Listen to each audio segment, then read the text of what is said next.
History as it happens, December 28th, 2023. Year in Review, Part 2. Wait, cut the music, cut it!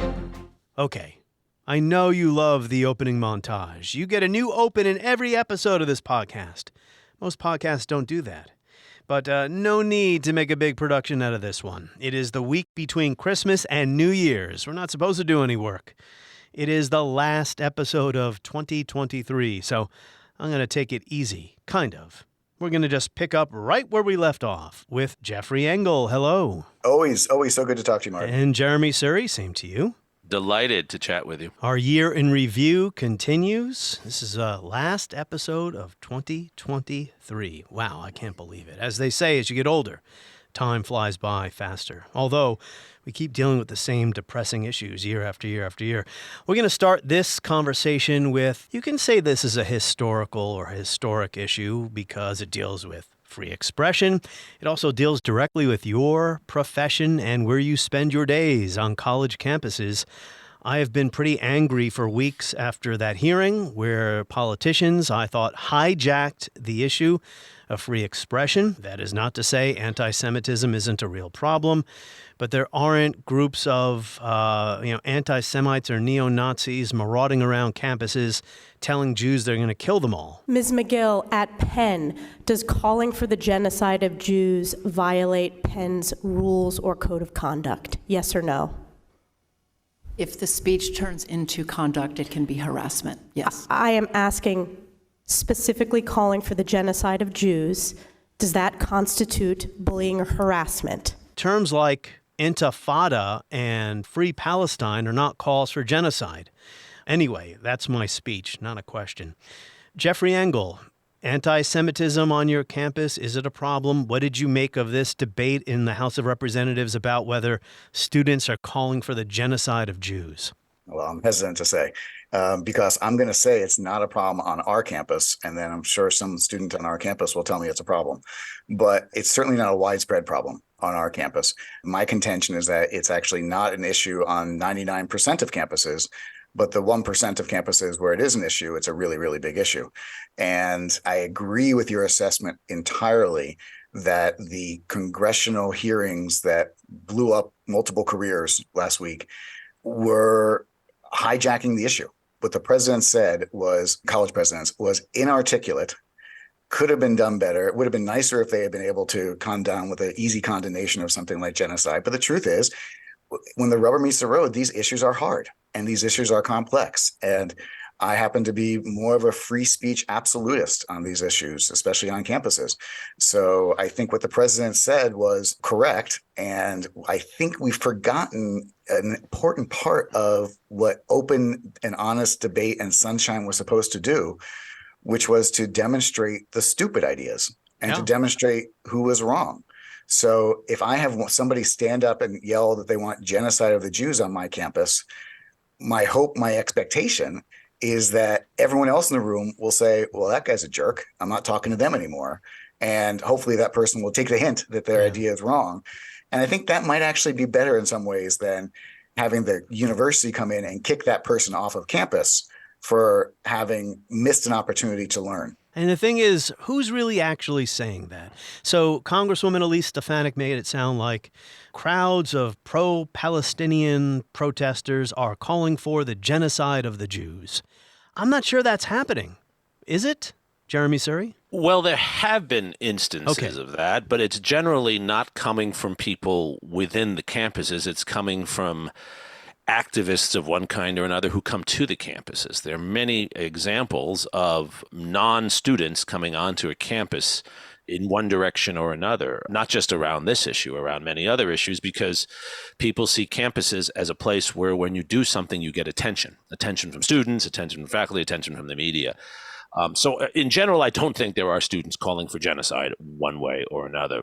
I do think, however, there are instances where students on campus feel pressured and bullied, and I am for free speech. I'm pretty much a free speech absolutist, but there is a power differential on a campus between the students and the faculty and staff and others, and there are a number of cases where students, I think, can feel that they're not able to express themselves in a free speech environment because of the bullying rhetoric used by people in positions of power. And I think that's really the issue we're getting at here. It is ironic, I want to point out, and I think this has to be said, that many of those, including Congresswoman Elise Stefanik, who are now condemning campuses for not infringing on the speech of those calling for genocide, were making precisely the opposite argument just a few months ago. That campuses should never infringe on the speech of those who come on and call for the death of LGBTQ students or condemn those who want same-sex marriages. And we were told it was wrong to not invite those speakers, even though those speakers were often bullying students. So this is a very difficult balance, is I guess where I'm going with this. What I want to say, there's a lot more to say. What I want to say right now, though, is the image we get of campuses is not the reality of them. Most of what happens on a college campus are students struggling to do well in their classes and figure out what they want to do with their lives, and faculty who are trying to teach them basic material, whether we're talking about history or engineering. Our campuses, I think, actually are less political now, certainly less political than they were in the 1960s. I wrote a book about that, but also less political than when Jeffrey and I were in college. So it's not that there aren't politics there, but actually what I worry more about is that this environment and controversy coming from outside campus tells students on campus to be apolitical, to keep their heads down. Exactly. It's a chilling effect. And that's the worst. That's the worst thing that could happen. I think it's important to know it's not a chilling effect, I think, that's coming from up top. And it's not a chilling effect from the administration. No. It's the fact that genuinely talk about this. You mean college students. Administration? Yes. Okay. College administrations. It's each other. I asked students, when do you guys argue? In the dorms, in the lunch hall, what do you do?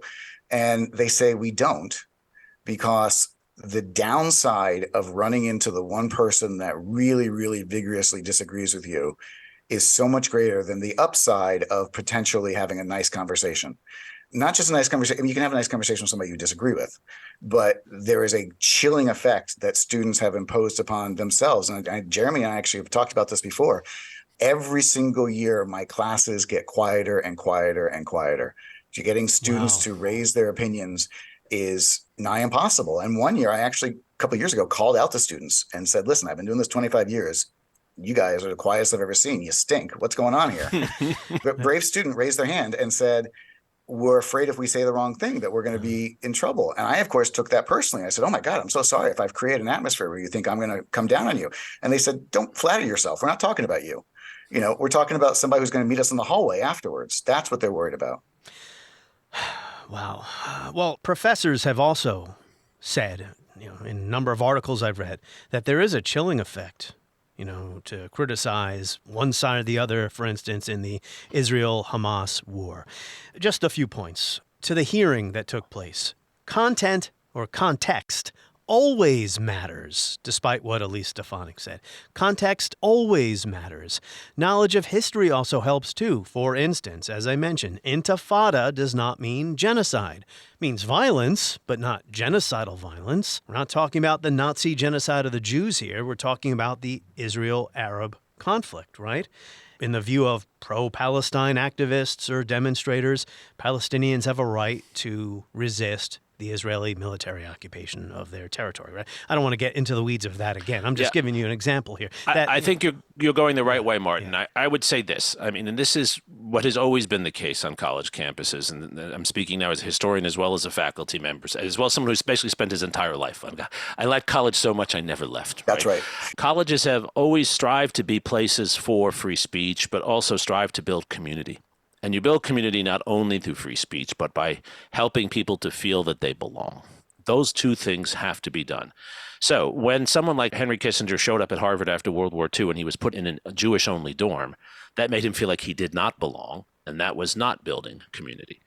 And so we have to undertake certain actions and encourage certain values as we're also encouraging free speech. So I have no problem saying that universities should stand up for diversity as a value, diversity in all of its forms. I also have no problem saying that universities should stand up for the rights and interests and feelings and security of Jewish and Palestinian students.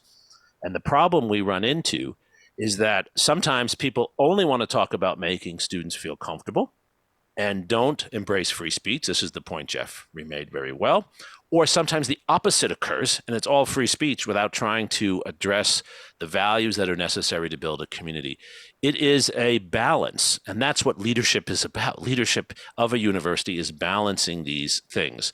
So it has been important for my son, for instance, and my daughter, who are both at universities, to feel that they're in universities where the interests of Jews are respected, and they are not, as they're watching Jews get killed, that they are not in an environment that makes them feel insecure as well. And they have reasons as Jews to sometimes feel insecure. At the same time, Palestinians and Arab and Muslim students must be made to feel secure as well. Where the leadership at some of our universities failed in that hearing, you're right, Elise Stefanik was showboating and misconstrued the issues, but also they failed to say that our universities are built around values that are to make everyone, particularly Jews and Muslims, feel comfortable. And here are the things I'm doing while I'm supporting free speech to also help these communities feel like they're part of our larger community. Both things have to be done. Great points by both of you. And it should not have been so hard for Ivy League presidents to articulate these ideas. The thing is about censorship, which is what Stefanik is calling for. Neither side in this debate has consistently upheld free expression principles. So people on the left are getting it thrown back in their face now, and the people on the right, are looking like hypocrites, as Jeffrey mentioned before. But you can't limit censorship to one word or phrase or sentence. Well, I'll tell you, and this is why I think it's useful to have historians talk about this, and Jeremi is the expert on this because he's written a book on it. But the protests on campuses that we're seeing today do have a fundamental difference, in my opinion, from the protests that we saw in previous generations in the 60s. And it's the following, that in previous generations, the campus protesters really didn't care for, and in fact, probably didn't want approval from the central administration. Picture your typical anti-war person in 1968. They're saying, down with LBJ, US out of Vietnam, and by the way, screw the dean. Because the university was part of the power hierarchy and the structures that were destroying American policy. Today, our students, I think, and I don't know why, just an observation, historical observation, I can tell you change over time, I can't always tell you why. Our students seem to want the university to agree with them on everything. And if the university doesn't agree with them, make them comfortable to the point of not having to question their own thinking, their own values, then the protests become particularly heated against the administration. So it's a very strange dynamic from a historian's perspective to see what's going on. Well, and I think it's actually an outgrowth of the 60s. I've been thinking about this a bit, Jeffrey, and I've seen exactly the same dynamic that you've seen. And I think it's because in the 1950s and 60s, students didn't think that they actually could control the university. They saw the university as the enemy, the university leadership. Now there is a more sense that students have that they should be able to control the administration of the university. And so there's the ambition not to tear down the administration, but to actually take it over, and believing that it is them and that the administration should be more responsive to them, right? The major cry in the 60s is that the university administration is not paying attention to the students, it's paying attention to other things. Now, the argument is the university is paying attention to the wrong students. It should be paying attention to our group of students. Well, I see this in newsrooms as a reporter all over the country. Younger people now feel like they can publicly attack their editors on Twitter, publicly shame ownership. And when I started out, if I had ever done something like that, there was no Twitter around in those days. That's not to say that workers should have no say in what happens at their workplaces. I've been a member of unions over the course of my career, SAG-AFTRA, just to name one. But today you see young reporters all the time basically saying, well, look what happened to the guy who ran the op-ed page at the New York Times. He was brought down by the younger people in his newsroom who didn't like Tom Cotton's op-ed. That's a discussion for another time. All right. So we talked about Trump. I didn't want to talk about Trump in the first part of the, but it's impossible not to. I think in 2024, I'm going to be doing a lot of episodes about presidential elections. It's going to be an election year, and there's so many different parallels and lessons that we're going to try to derive from the past. I was thinking about this today. Well, everything I thought I knew about politics has been stood on its head, so I know nothing now. But third-party candidates upending things. Think of, say, 1992, where Ross Perot won, 20%, 19% of the vote? Do you see that happening here with RFK Jr. or whoever, maybe throwing the election in one direction or another because they win 10, 15% of the vote? I mean, the polls are indicating that's possible. It could be a replay of Ralph Nader. I think it's less Ross Perot. Ross Perot actually did have a national following, and in a parliamentary system, he would have become a third party in Parliament and would have actually had some influence because he won almost 20% of the vote. And that's a case where our system just doesn't allow that. In this case, I don't think third party candidates look like they're going to get anywhere near what would even be a 5 or 6% threshold. But like Ralph Nader in Florida in 2000, it could be enough at the 1-2% margin to actually change a state's outcome. And if the election comes down to electoral votes in 1 or 2 states, that could be significant. What is interesting here is it's hard to know who the third-party candidate takes votes from. I've heard very knowledgeable pollsters tell me that RFK Jr. is going to take votes from Biden, and I've had others tell me he's going to take votes from Trump. So we don't know. That's probably a difference from Ralph Nader. Nader was taking votes from Gore. He was not taking votes from George W. Bush. In this case, I don't think we know, but it could be significant in Florida, in Michigan, in Pennsylvania, in Wisconsin. Well, and I still think the 1912 election gives us a lot of insight here, which of course was we did a show about that. Yeah. Last time before Perot, where there was a significant third party that was in some sense a viable candidate. And the difference with Perot and RFK, I have to say, is a lot of Americans in 1992 thought Ross Perot would make a great president. My sense of the support for RFK today is that a lot of Americans don't like the choice between Trump and Biden. And you put a potato in a third party and they would vote for it. Baked or fried? Probably baked, presumably organic, I guess. Oh, okay. But, the truth is, actually, I probably missed an easy one. The answer is always fries. But the truth is, I still think there's going to be a third party challenge, but that's going to be from within the Republican Party, because I think one of two things is still going to happen. Either Trump gets the nomination and then, by the way, becomes a convicted felon before the election. And there's a segment of the old Republican Party that says we must not allow this to happen. We must run a real Republican. Or, which is less likely, but I think would be more fun, is if Trump doesn't get the nomination, which appears unlikely at this point, but Trump doesn't get the nomination, we all know that he's running as a third party candidate. He's already told us. He's told us in 2 ways. First, because he's already said, if I don't win Iowa, then it's because of cheating. And the second is, can anybody in your listening audience imagine Donald Trump going to the Republican convention and giving a laudatory, conciliatory, polite speech endorsing his victor? No. Mm-hmm. So either way, I think the Republican vote in this election is going to split. That's where the third party challenge would come from. Now, I'm not saying that RFK wouldn't take votes away from Biden, but I think the bigger issue is that conservatives as a whole are splitting at this point. Yeah. I'm going to name a few polls here, some numbers in a moment about RFK, but I want to ask Jeremy this question based on what Jeffrey just said.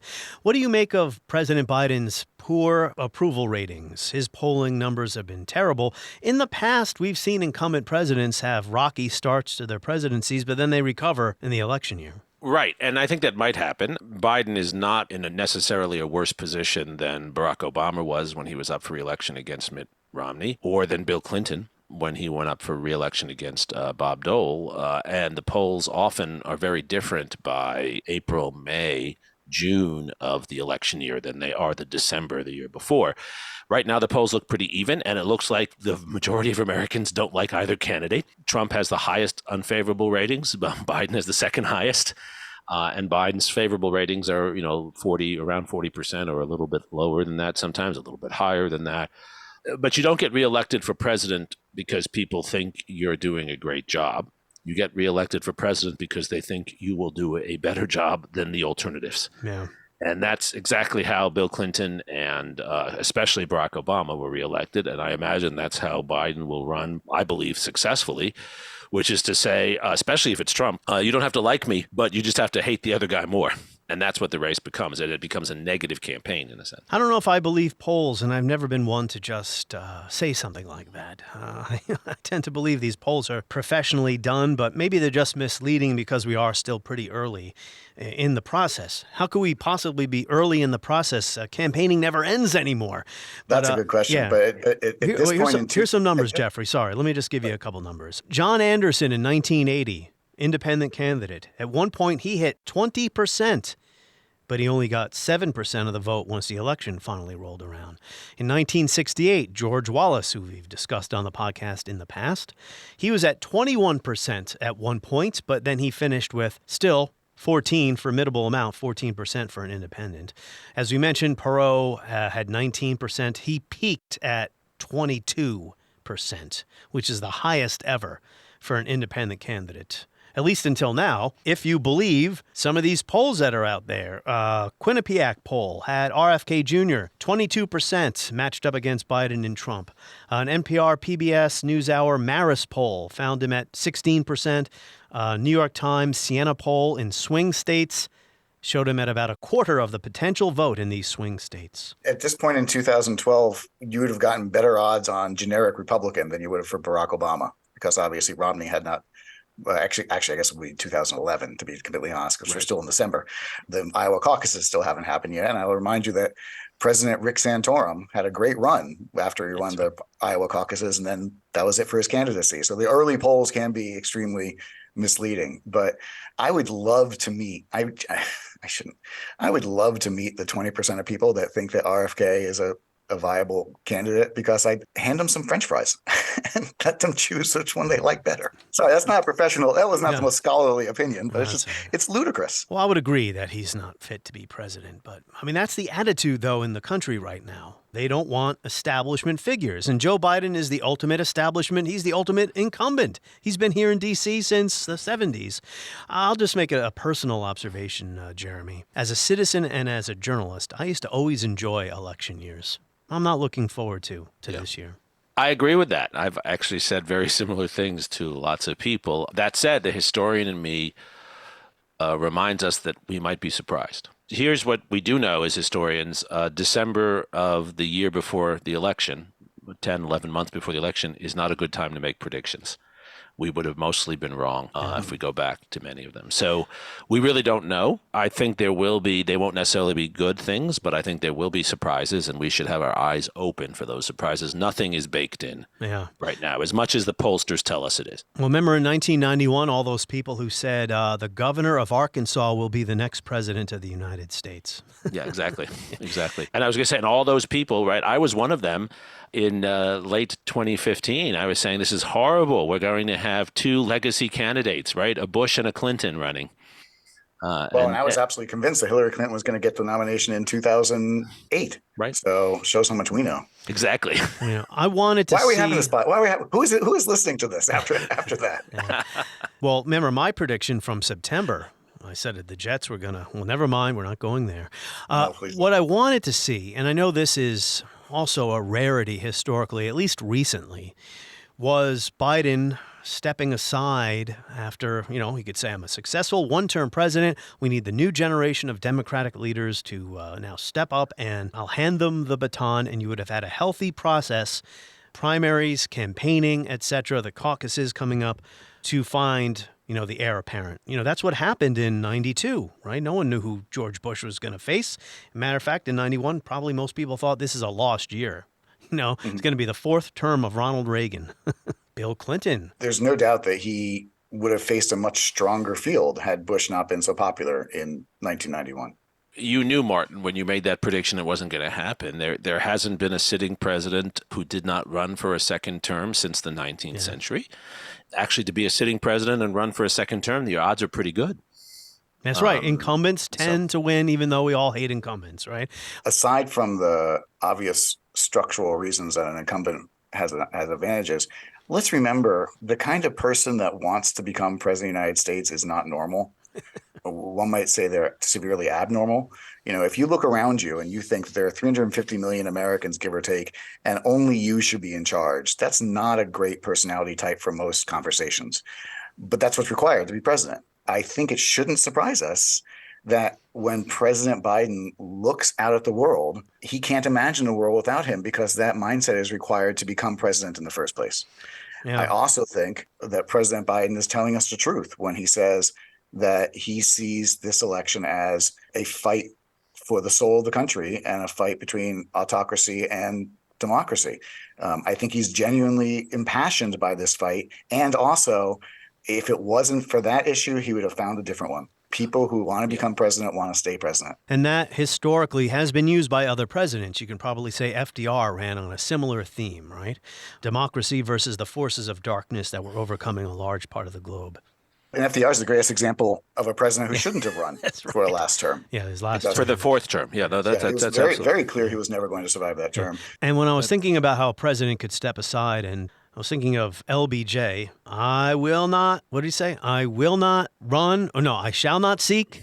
I will not accept Yes. the nomination of my party. Accordingly, I shall not seek and I will not accept the nomination of my party for another term as your president. But we all know, and I think you've covered this on one of your episodes, right, that by the late summer of 1968, he was angling to try to get the nomination, in fact. So he didn't really back out. And those circumstances don't apply to what we're dealing with today. Totally different. Well, anyway, I'm going to end on a happy note. We have plenty of opportunities to talk about the election this year. Your favorite moment of 2023, and it doesn't even need to be something that happened out in the world. It could be a great book you read, a movie, I don't know, something. So I have a number of favorite moments of 2023, but I will give a very personal one. In late August of 2023, my daughter went back to college. She's a junior, and my son started college. My wife and I became empty nesters. That's been great, by the way. But actually, the opportunity that exists in this country for my kids, it's not an opportunity that's available to everyone, right? They have all kinds of advantages. One of them being that they grew up around universities. It gave them an advantage in understanding why university life is important. But I look at the world in front of them, and I'm saddened to see all the problems and all the terrible rhetoric and all the cynicism. But I'm also heartened to see all the possibility for what they can learn and what they can do and what they can become. And I think back, quite frankly, to my grandparents on both sides. My grandparents on one side were refugees from Russian pogroms, and my father was a refugee to the U.S. From starvation in India. And that my kids, a generation hence, can have the kinds of opportunities they have. And I'm not sure that's only an America story, but there aren't too many other places where that would be true. And so for me, there still is an American dream. It's not available to enough people, and it's not obvious enough. It's not big enough as it should be, but there is still an American dream there. I still believe in that, and I'm still heartened that my children have an opportunity to pursue that. Jeffrey, your favorite moment? It's hard to follow that because I agree with everything Jeremy said 1,000%. I think he and I come from a similar background and very viscerally feel the patriotism of America as a place that accepted our people and must continue to do so. And that is what animates me not to move away. One point I said to my kids, just because I feel this way doesn't mean that you can't leave. I mean, people do leave, not that they want to, but I'm just saying philosophically. And I've decided, no, we need to stick our feet in and fight for this part of the country that is ours and our inheritance. My favorite moment, I guess, anytime Bryce Harper hits a home run, I feel really good about life. Yes, that's good. And thankfully it happens a lot. And like Jeremy, we got to celebrate our son graduating from high school and moving on to his college of choice. One of the favorite moments for me was when I took him to his college interview and realized, and he's going to hate me for saying this, I looked around and said, boy, this is not where I would choose to college, but I'm glad you like it. He loves it. And I think that shows that, with every generation, something different comes along. Those are great stories. On a personal note, my favorite moment of the year, probably the moment I was at my happiest, and it was very, very short-lived. When Aaron Rodgers went coming out of the tunnel, opening night, Monday Night Football, Jets-Bills, carrying the American flag, I thought, finally, I'm going to have a great football season. It lasted 4 plays. But just to show you how fortunate I am in the world, if the worst thing that happens to me during the course of a year is that my football team stinks, I don't have too many complaints. I guess I didn't have a favorite moment or something that happened in the world that made me happy. The world is filled with a lot of misery. But just learning through this podcast, if you're going to think about global events and history all the time, you might as well do it for a living. Having people like you on my show, Jeffrey and Jeremy, so much that I learn helps me put things in perspective, and I react to negative things with less panic. I'm able to take a breath and say, we're going to make it through this. I just feel like I've been enriched with knowledge, and it helps me have perspective. You need to have perspective. If you go through life every day, the sky is falling, you're not going to be a happy person. And if I might say, Martin, I think for me, I do a lot of podcasts, as does Jeffrey. I really enjoy the framework of historical discussion that you cultivate.